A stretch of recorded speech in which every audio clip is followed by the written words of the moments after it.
Olá, tudo bom? Vamos dar continuidade, então, ao nosso panorama? Eu queria começar com uma ilustração.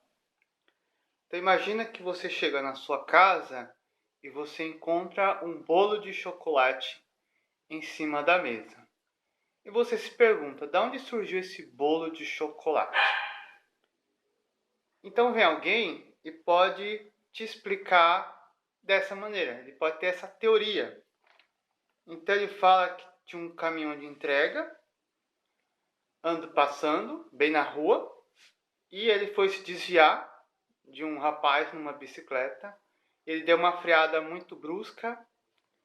Esse caminhão começou a capotar e as caixas de ovos, os fardos de farinha, as latas de Nescau, os tabletes de manteiga, os fardos de açúcar, latinha de fermento em pó, chocolate granulado começaram a balançar junto, capotando o caminhão, começaram a misturar.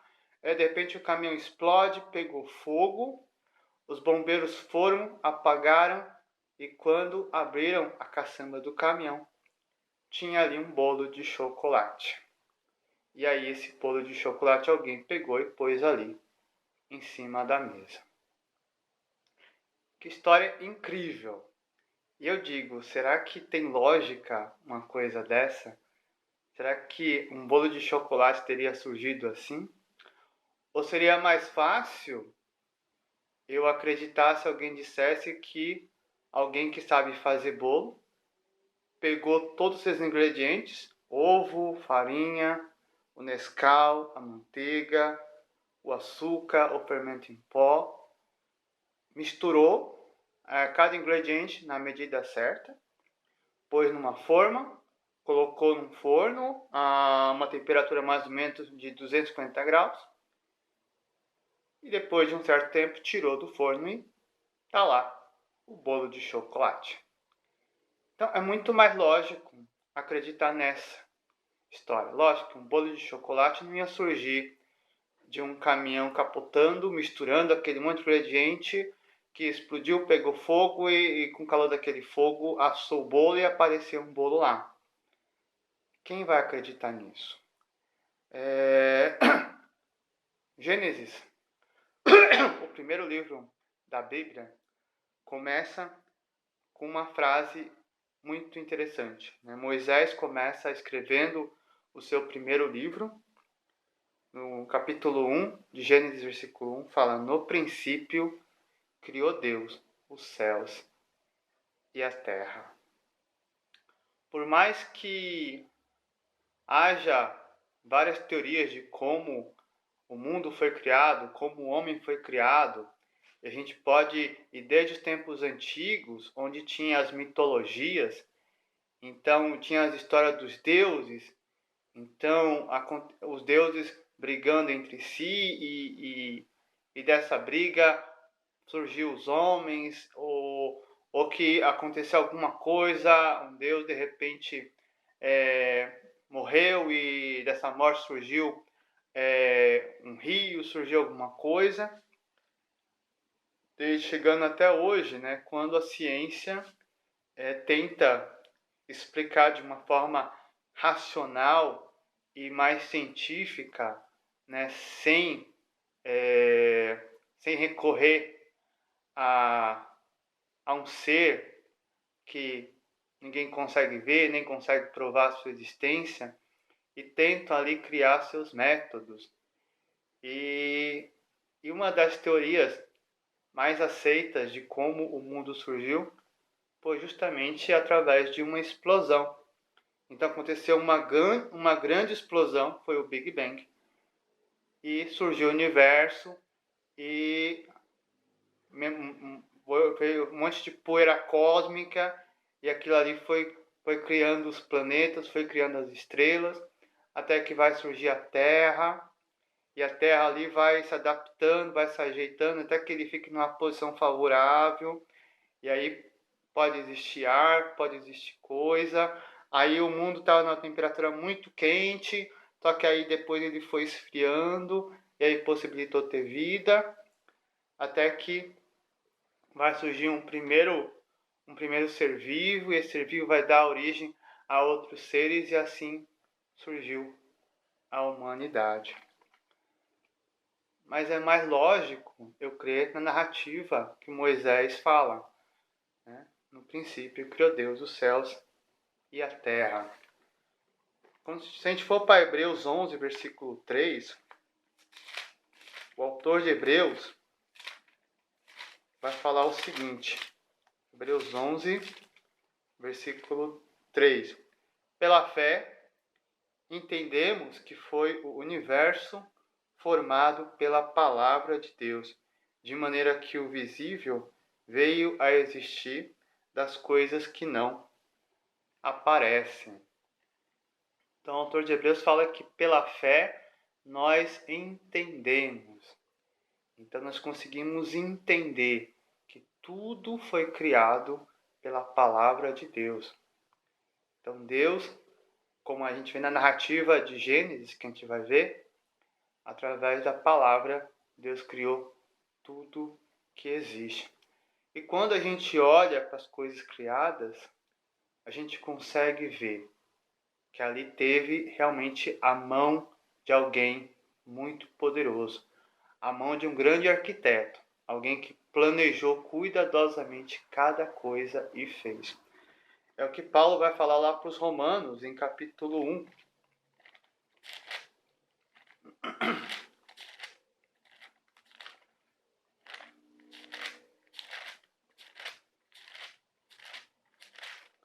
Romanos 1,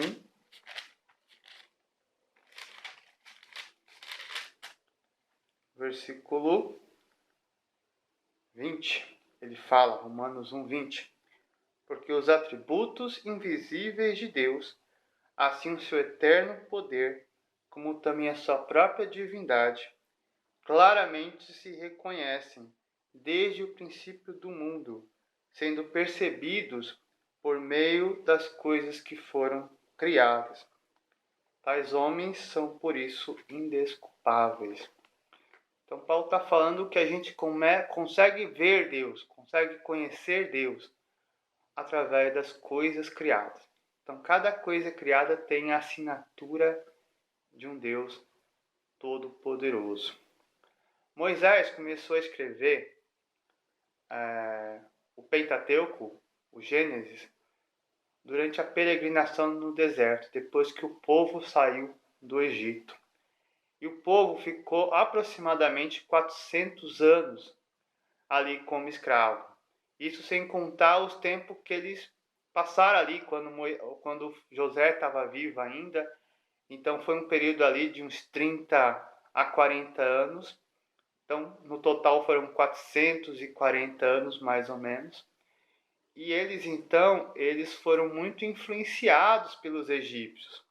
E os egípcios, eles tinham uma variedade de deuses, né? E tudo que era proveitoso, tudo que trazia algum benefício, eles diziam que era um deus. Então, por exemplo, o rio Nilo era um deus. Era a representação de um deus. Os sapos, né, que indicavam ali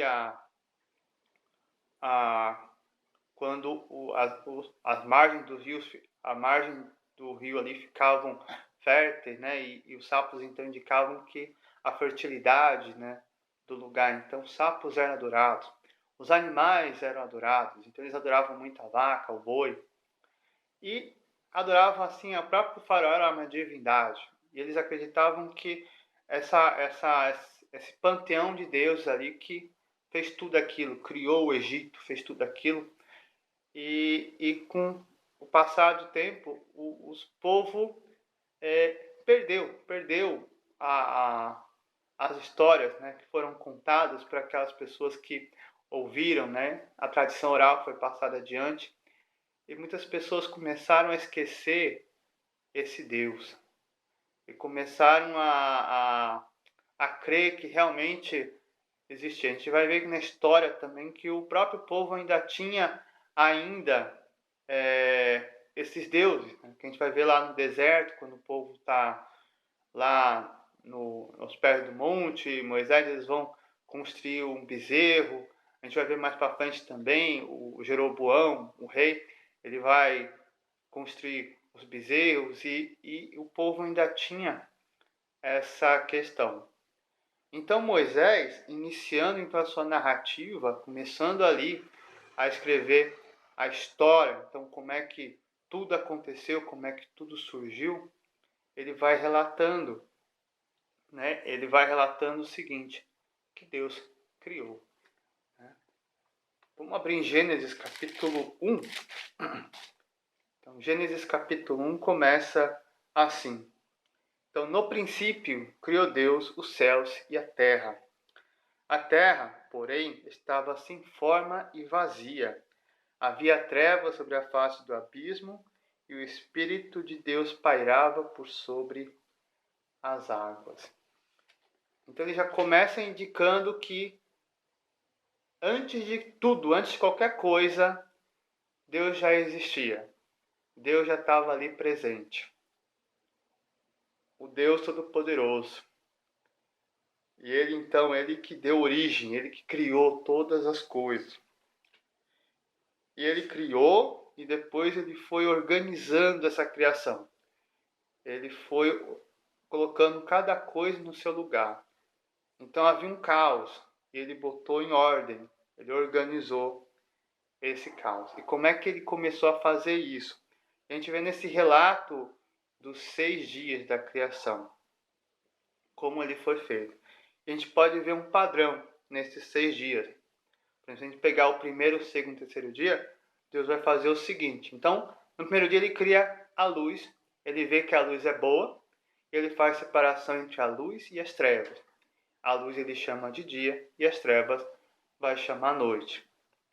No segundo dia, ele faz separação entre águas e águas. Então ele faz o firmamento, o céu. Então fica as águas acima do firmamento e as águas embaixo do firmamento, que vão ser os oceanos, os mares. E a gente já começa a ver aqui o Deus então dando ordem, organizando. Então Deus cria o céu, o firmamento, né? E os oceanos, os mares. No terceiro dia, então, Deus cria a terra. Deus vai aparecer a porção seca e vai criar a vegetação.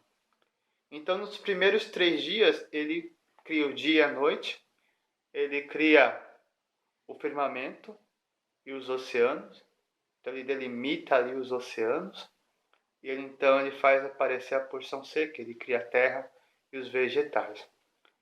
E depois, nos outros dias, ele vai colocar coisas nesses ambientes. Então, no quarto dia, a gente vai ver a criação do Sol, da Lua e das estrelas. Né? Então, ele cria o Sol e a Lua das estrelas justamente para delimitar. Olha comigo o versículo 15, 14 em diante, fala o seguinte, do capítulo 1. Disse também Deus, haja luzeiros no firmamento dos céus, para fazerem separação entre o dia e a noite, e sejam eles para sinais, para estações, para dias e anos.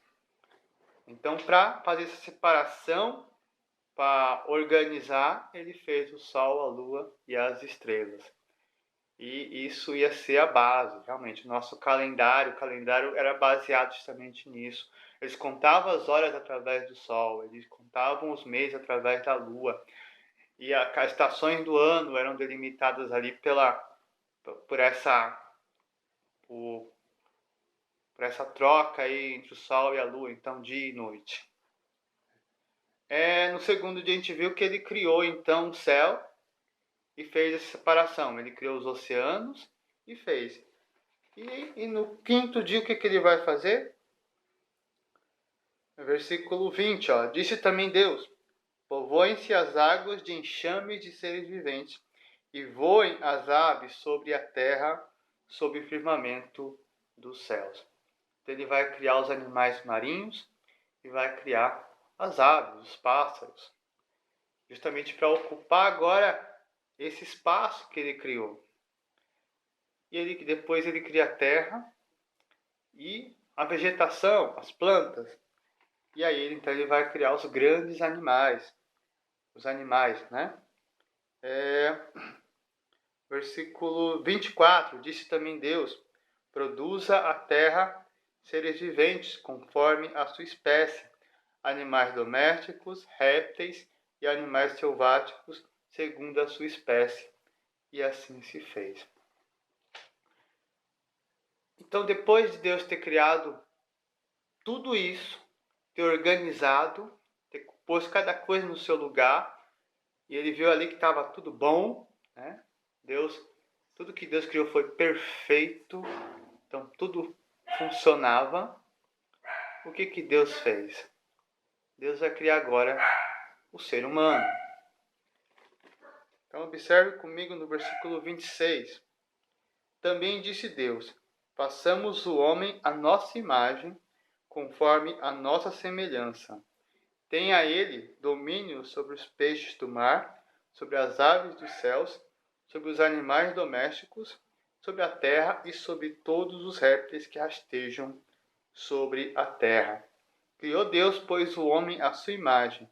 A imagem de Deus o criou. Homem e mulher os criou. E Deus os abençoou e lhes disse: sede fecundos, multiplicai-vos, enchei a terra e sujeitai-a. Dominai sobre os peixes do mar, sobre as aves dos céus e sobre todo animal que rasteja pela terra. E disse Deus ainda: eis que vos tenho dado todas as ervas que dão semente e se acham na superfície de toda a terra, e todas as árvores em que há fruto que dê semente. Isso vos será para mantimento. Então, depois de eu ter criado todo aquele ambiente, ter criado tudo, ele vai criar o ser humano, o homem. E o homem é criado à imagem e semelhança de Deus. Quer dizer, o homem é criado para ser o administrador, para cuidar de toda essa criação. Então Deus ele faz tudo e põe tudo isso nas mãos dos homens. É só um detalhe assim, né? Interessante. O homem foi criado à imagem e semelhança de Deus. Então, a gente tem que entender que em toda a criação, o homem é a criação mais importante. E tudo aquilo foi criado em prol do homem. Infelizmente, hoje, a gente tem uma inversão de valores. Às vezes, nós estamos valorizando mais as coisas criadas, né? Então, a gente vê aquele zelo pela natureza, pelos animais, e a gente acha que eles são mais importantes. Mas não. A Bíblia relata que o homem, ele sim, foi criado à imagem e semelhança de Deus. Ele é o representante de Deus aqui na Terra. É ele que vai cuidar, ele que vai administrar. Isso não quer dizer também que a gente tem que tratar de qualquer forma. A gente tem que cuidar bem, porque Deus deixou isso realmente nas nossas mãos, né? E também é interessante dizer que Deus criou macho e fêmea. Então, para Deus só existe dois gêneros, macho e fêmea. Ele criou homem e mulher. E por que Deus criou homem e mulher? Porque Deus queria que, através da união homem e mulher, fossem surgindo os outros, né? Ele fala no versículo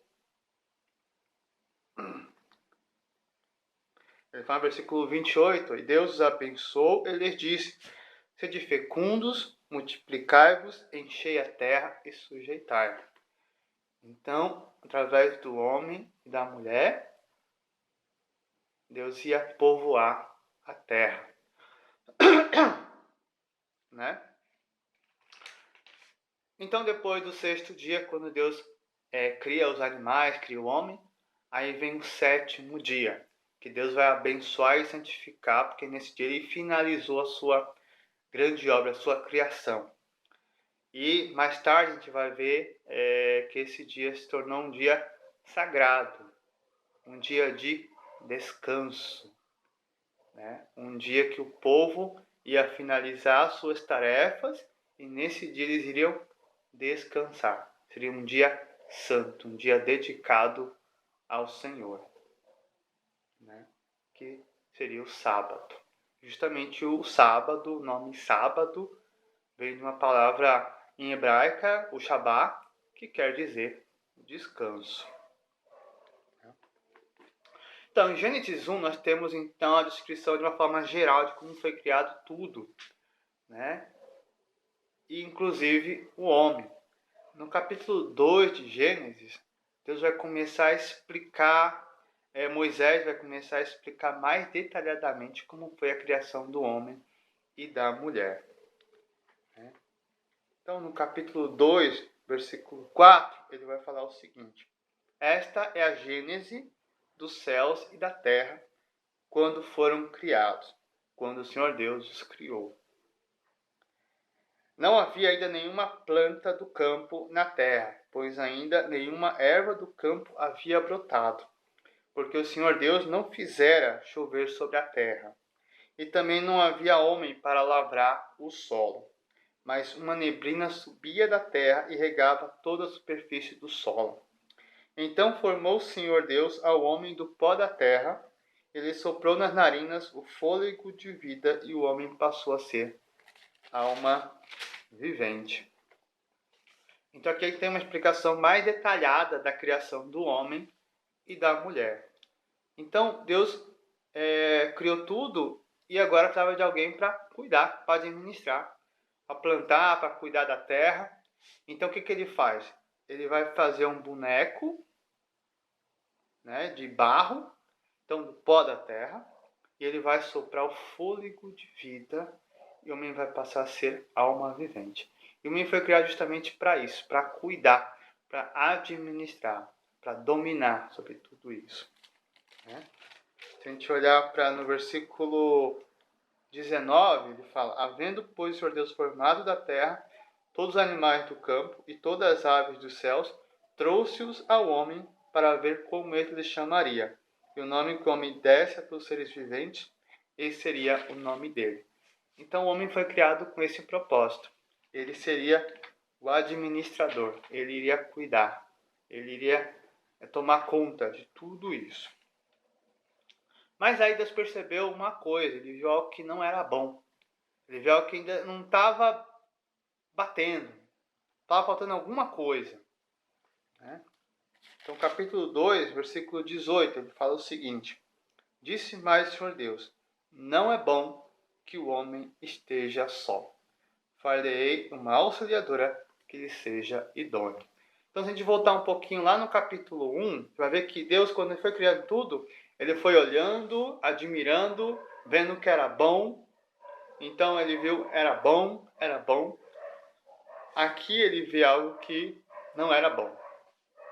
Faltava alguma coisa. Ele viu que o homem estava só.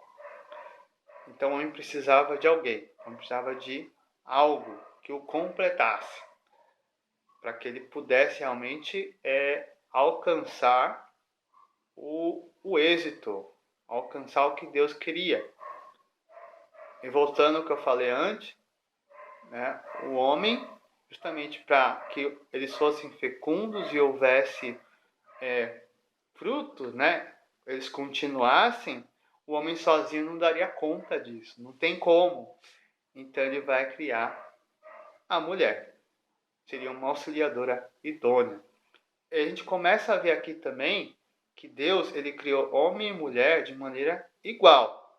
Homem e mulher foram criados de uma maneira especial. Assim como ele foi criado daquele jeito e recebeu o fôlego de vida, a mulher também. E ambos, né, macho e fêmea, foram criados à imagem e semelhança de Deus.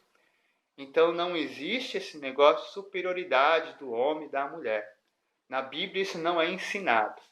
O que vai acontecer é que por causa do pecado vai surgir essa diferenciação. Mas o homem e a mulher, eles foram criados com características diferentes, com funções diferentes. O homem, ele foi criado para cuidar, para dominar, para liderar. Por isso que Deus fez o homem mais forte. Né? A mulher, ela foi criada justamente para completar aquilo que o homem precisava. Não precisava de alguém que lhe acompanhasse, alguém que fosse uma companheira idônea, alguém que estivesse ao seu lado, alguém que tivesse outras características que faltavam no homem. Então Deus fez a mulher. Então a mulher mais delicada, a mulher tem uma visão diferente, tem uma forma de pensar diferente, uma forma de ver diferente.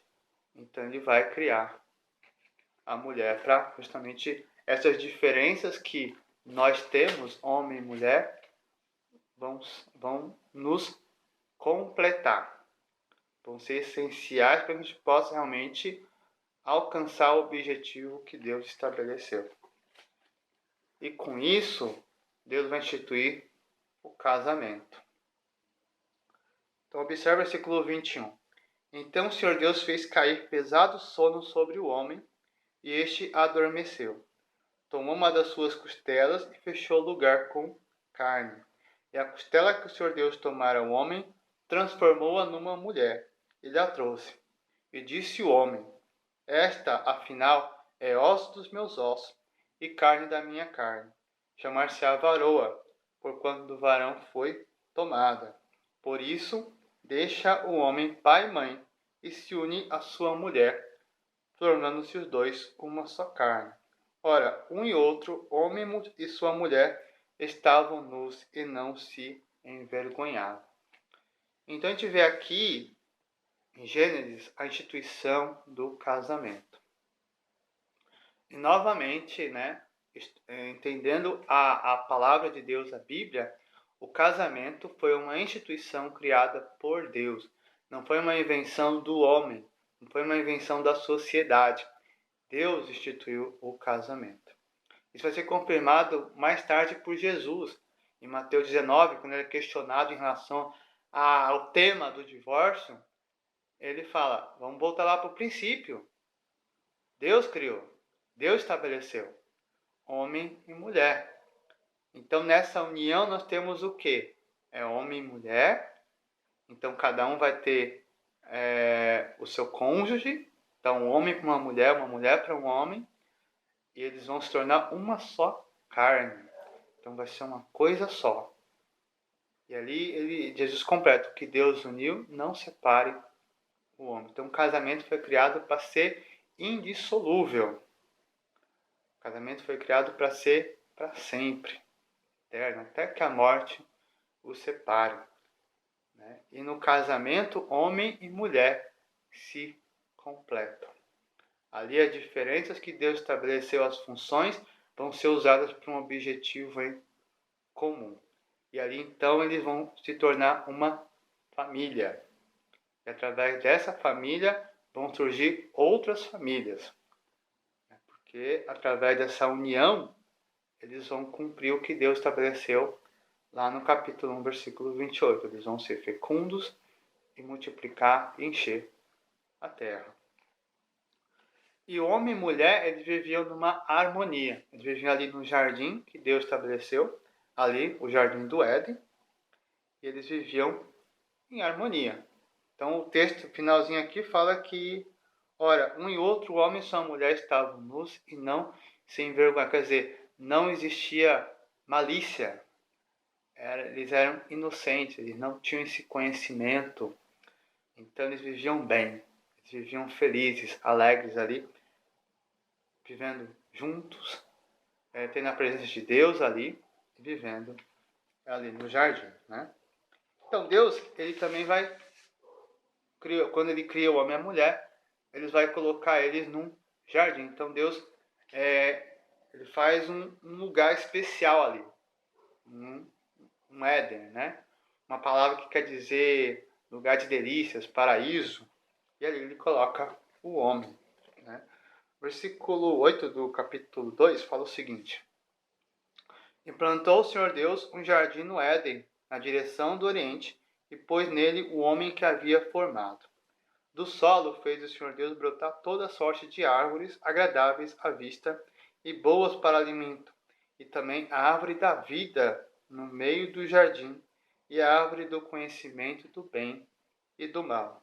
E saía um rio do Éden para regar o jardim, e dali se dividia, repartindo-se em 4 braços. O primeiro chama-se Pison, é o que rodeia a terra de Havilá, onde há ouro. O ouro dessa terra é bom. Também se encontram lá o bidélio e a pedra de ônix. O segundo rio chama-se Gion, é o que circunda a terra de Cush. O nome do terceiro rio é Tigre, e o que corre pelo oriente da Síria. E o quarto é o Eufrates. Tomou, pois, o Senhor Deus ao homem e o colocou no jardim do Éden para o cultivar e o guardar. Então Deus criou esse jardim e colocou ali o homem para cultivar e guardar. Então o trabalho já veio antes do pecado, né? Então antes do homem pecar, o homem já tinha um trabalho, que era cuidar daquilo que Deus criou, né? Ele cultivar e guardar. E ali também a gente vê que tinha 2 árvores especiais. Nós tínhamos a árvore da vida e a árvore do conhecimento do bem e do mal. E Deus deu a seguinte ordem para o homem e para a mulher. Versículo 16. E o Senhor lhe deu esta ordem: de toda árvore do jardim comerás livremente. Então o homem podia comer de toda a árvore do jardim, inclusive da árvore da vida. Mas tinha uma árvore que o homem não podia comer. Versículo 17. Mas da árvore do conhecimento do bem e do mal não comerás, porque no dia em que dela comeres, certamente morrerás. E na próxima aula, semana que vem, nós vamos ver que, infelizmente, o homem não conseguiu cumprir esta ordem. E aí vai surgir a queda do homem. Então, até a próxima. Que Deus nos abençoe.